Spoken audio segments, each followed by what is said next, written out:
نحمدہ ونصلی علی رسولہ الکریم اما بعد فاعوذ باللہ من الشیطان الرجیم بسم اللہ الرحمن الرحیم وقال النبی صلی اللہ علیہ وآلہ وسلم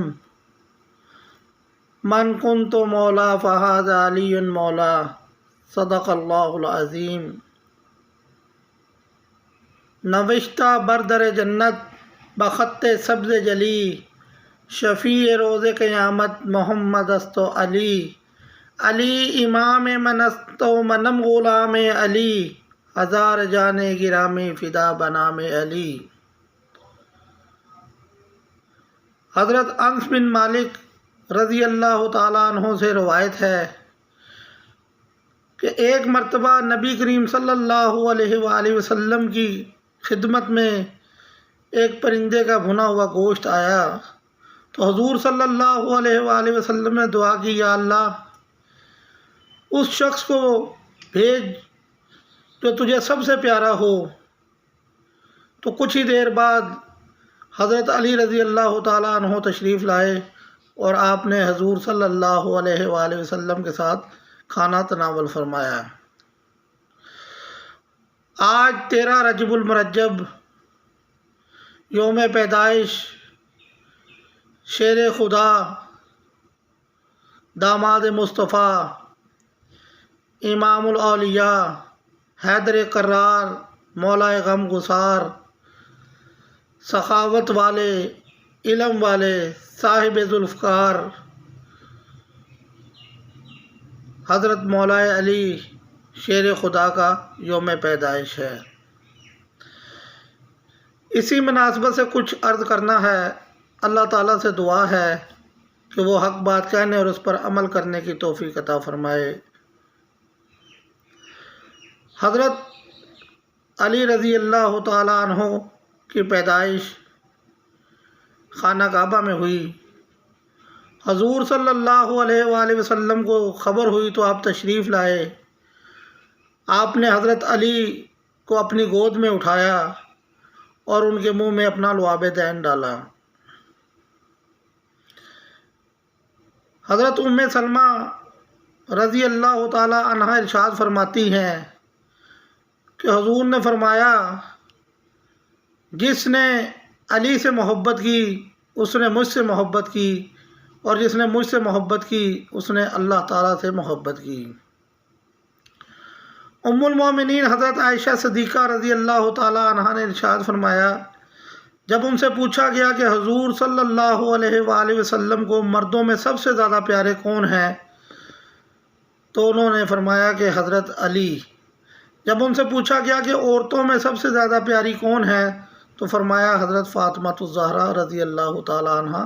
یہ دونوں محبوب خدا تھے، یعنی اللہ کے نبی صلی اللہ علیہ وآلہ وسلم کو سب سے زیادہ پیارے تھے۔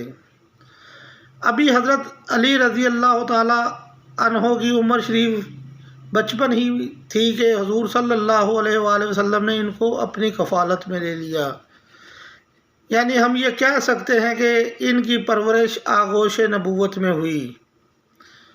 حضور صلی اللہ علیہ وآلہ وسلم کو ان سے حد درجہ پیار تھا۔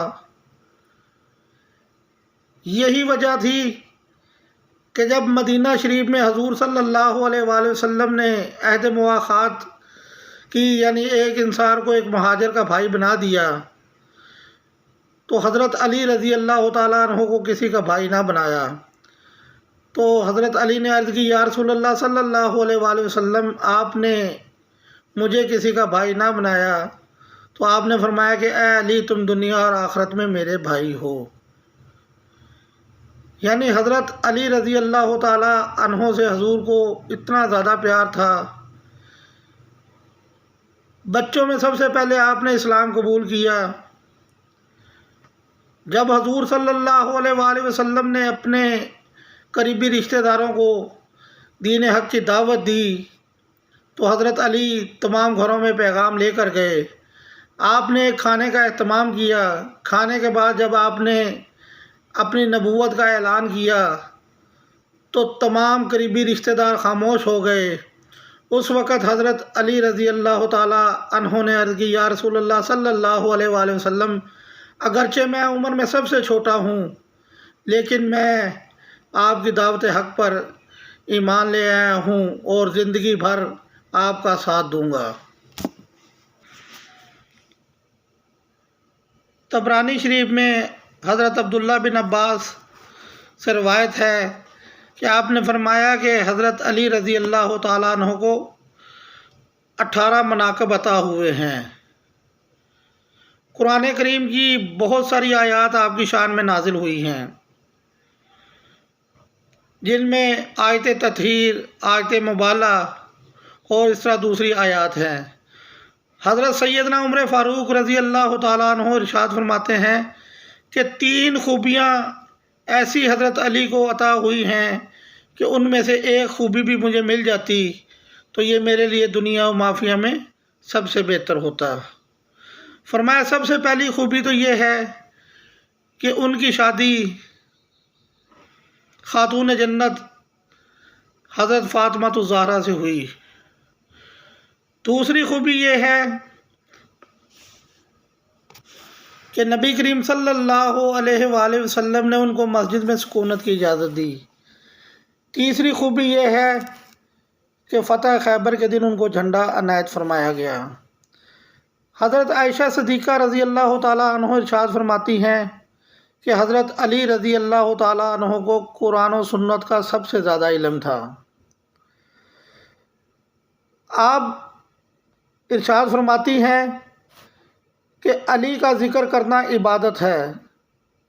حضرت عبداللہ بن مسعود رضی اللہ تعالیٰ عنہ ارشاد فرماتے ہیں کہ حکمت کے 10 دروازے تھے، یعنی حکمت کے 10 حصے تھے، جن میں سے 9 حصے حضرت علی رضی اللہ تعالیٰ عنہ کو عطا ہوئے۔ حضور صلی اللہ علیہ وآلہ وسلم نے فرمایا، میں علم اور حکمت کا شہر ہوں اور علی اس کا دروازہ ہے۔ حضرت علی کرم اللہ وجہہ ارشاد فرماتے تھے کہ ہم اللہ کی رضا پر راضی ہیں۔ اللہ نے لوگوں کو مال دے دیا اور ہمیں علم دے دیا۔ فرمایا علم جو ہے وہ مال سے بہتر ہے۔ اس کی دلیل آپ نے یوں دی کہ علم جو ہے وہ خرچ کرنے سے بڑھتا ہے، جبکہ مال خرچ کرنے سے کم ہوتا ہے۔ دوسرا فرمایا کہ علم جو ہے وہ مرنے کے بعد بھی فائدہ دیتا ہے اور مال مرنے کے بعد فائدہ نہیں دیتا۔ مال کو لوگ چوری کر سکتے ہیں، لیکن علم کو چوری نہیں کیا جا سکتا۔ فرمایا علم جو ہے وہ پیغمبروں کی میراث ہے۔ حضور صلی اللہ علیہ وآلہ وسلم نے فرمایا کہ علی کے چہرے کو دیکھنا بھی عبادت ہے۔ آپ نے ارشاد فرمایا کہ علی اور قرآن ایک دوسرے کے ساتھ اس طرح ہیں کہ یہ دونوں اکٹھے حوض کوثر پر مجھ سے ملاقات کریں گے۔ غزوہ بدر میں سب سے زیادہ کافروں کو آپ نے جہنم واصل کیا۔ نبی کریم صلی اللہ علیہ وآلہ وسلم نے احد کے دن، بدر کے دن مسلمانوں کا جھنڈا آپ کے ہاتھ میں تھمایا۔ آپ کی بہت بڑی شان ہے۔ غزوہ تبوک کے موقع پر نبی کریم صلی اللہ علیہ وآلہ وسلم نے آپ کو مدینہ کا حاکم مقرر کیا تو آپ کی آنکھوں میں آنسو آ گئے۔ بارگاہ نبوت میں عرض کی، یا رسول اللہ صلی اللہ علیہ وآلہ وسلم مجھے بھی ساتھ لے جائیں۔ تو نبی کریم صلی اللہ علیہ وآلہ وسلم نے ارشاد فرمایا کہ اے علی، مجھے تجھ سے وہ نسبت حاصل ہے جو موسیٰ علیہ السلام کو اپنے بھائی عمران سے تھی، لیکن میرے بعد کوئی نبی نہیں آ سکتا۔ فتح مکہ کے دن نبی کریم صلی اللہ علیہ وآلہ وسلم نے حضرت علی رضی اللہ تعالیٰ عنہ کو اپنے کاندھوں پر سوار کر کے فرمایا کہ اے علی، یہ خانہ کعبہ سے سارے بت گرا دو۔ باب العلم، نفس رسول، مولا کائنات، امام الاولیاء، داماد رسول، زوج بطول، سب سے پہلے مسلمان، سب سے بڑے قاضی، علی المرتضیٰ، امام المتقین، امام العاشقین، امام الاولیاء، صاحب کردار، صاحب گفتار، میدان خطابت کے شاہ سوار، مولا کائنات علی ابن ابی طالب رضی اللہ تعالی عنہ۔ آپ کے تقوی اور پرہیزگاری کا یہ عالم تھا۔ فرمایا کہ اگر نہر فرات کے اندر ایک قطرہ یا الخبائث شراب کا گر جائے اور دریا خشک ہو جائے، وہاں پر جھاڑیاں لگ جائیں، علی اپنی بکریوں کو وہ گھاس نہیں چرائے گا۔ جب حضور صلی اللہ علیہ وآلہ وسلم نے آپ کو یمن کا قاضی بنایا تو نبی کریم صلی اللہ علیہ وآلہ وسلم نے آپ کے سینہ پر اپنا ہاتھ پھیرا اور فرمایا کہ اے اللہ، علی کے دل کو ہدایت پر اور اس کی زبان کو ثابت قدم فرما دے۔ حضور صلی اللہ علیہ وآلہ وسلم نے فرمایا کہ میں حکمت کا شہر ہوں اور علی اس کا دروازہ ہے۔ جن کا ذکر کرنا عبادت، جن کو دیکھنا عبادت، جن کے ساتھ ساتھ حق، جن کی پاکیزگی کو بیان کرے، جو خود رسول اللہ صلی اللہ علیہ وآلہ وسلم کو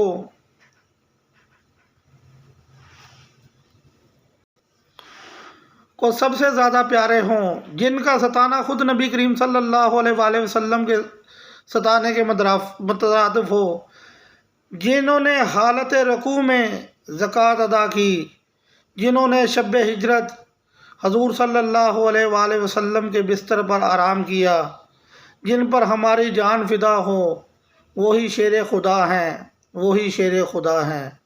حضور صلی اللہ علیہ وآلہ وسلم نے جب حضرت علی ہجرت کر کے قباء کے مقام پر پہنچے تو آپ کے پاؤں میں ورم آ گئے۔ نبی کریم صلی اللہ علیہ وآلہ وسلم خود تشریف لائے اور آپ کے پاؤں مبارک پر اپنا لعاب دین لگایا۔ اسی طرح جب خیبر کا قلعہ فتح نہیں ہو رہا تھا تو حضور صلی اللہ علیہ وآلہ وسلم نے ارشاد فرمایا کہ کل میں جھنڈا اس شخص کو عطا کروں گا جو اللہ اور اس کے رسول کو بھی بہت زیادہ پیارا ہو اور اللہ اور اس کا رسول بھی اس سے بہت زیادہ محبت کرتے ہوں۔ صحابہ کرام نے یہ رات بڑی اضطراب میں گزاری کہ وہ خوش قسمت کون ہے، تو صبح نبی کریم صلی اللہ علیہ وآلہ وسلم نے ارشاد فرمایا کہ علی بن ابی طالب کہاں ہے؟ تو لوگوں نے عرض کی، صحابہ کرام نے کہ یا رسول اللہ صلی اللہ علیہ وسلم، ان کو آشوب چشم آنکھ کی بیماری ہے۔ حضور صلی اللہ علیہ وآلہ وسلم نے اپنا لعاب دین ان کی آنکھوں پر لگایا اور ان کو جھنڈا عطا فرمایا اور دعا دی کہ اللہ تعالیٰ ان کے ہاتھ سے فتح نصیب فرمائے۔ تو آپ نے خیبر میں ان کے سردار مرہب کو جہنم واصل کیا اور اللہ تعالیٰ نے آپ کے ہاتھوں خیبر کے قلعہ کو فتح فرمایا۔ شاہ مرداں شیر یزداں قوت از پروردگار، لا فتح الا علی لا سیف الا ذوالفقار۔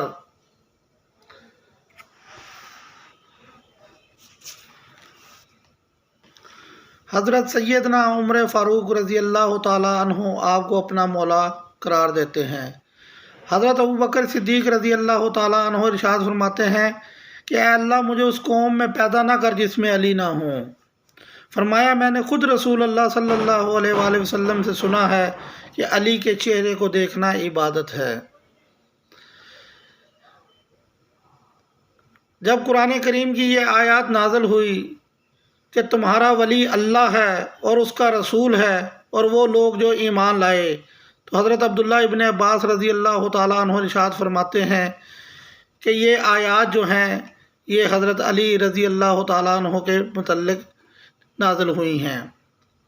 اسی طرح قیامت کے دن لواء الحمد کا جھنڈا حضور صلی اللہ علیہ وآلہ وسلم کے ہاتھ میں ہوگا۔ آپ شفاعت کریں گے اور وہ جھنڈا لے کر انبیاء کرام کے درمیان آپ آئیں گے۔ کچھ دیر بعد وہ جھنڈا آپ حضرت علی رضی اللہ تعالیٰ عنہ کو تھما دیں گے۔ آپ کی شان بہت زیادہ ہے، آپ کا مقام بہت زیادہ ہے، آپ بہترین فیصلہ کرنے والے تھے، قرآن کریم کے سب سے بڑے عالم تھے۔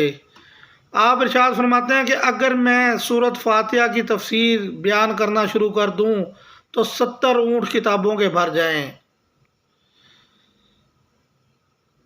ایک موقع پر حضرت سیدنا عمر فاروق نے حجر اسود کو مخاطب کرتے ہوئے فرمایا کہ اے حجر اسود، اے کالے رنگ کے پتھر، تو نہ نفع دے سکتا ہے نہ نقصان دے سکتا ہے، لیکن میرے آقا نے تجھے بوسہ دیا، میں اسی لیے تجھے بوسہ دے رہا ہوں۔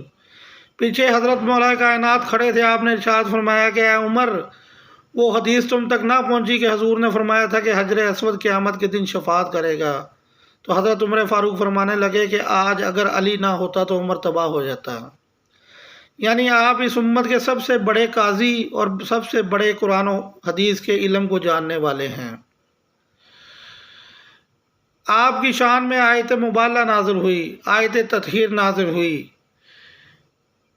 آپ کا مقام، آپ کے خاندان کا مقام اس سے بلند کیا ہوگا کہ امام الانبیاء، محبوب کبریا حضرت محمد مصطفیٰ صلی اللہ علیہ وآلہ وسلم، آپ کے سسر بھی، آپ کے چچا زاد بھائی بھی، اور جنت کی عورتوں کی سردار سیدۃ النساء بطول فاطمہ خاتون جنت، آپ کی زوجہ محترمہ، اور جنت کے نوجوانوں کے سردار امام العاشقین سیدنا امام حسن اور امام علی مقام آپ کے فرزند ہیں۔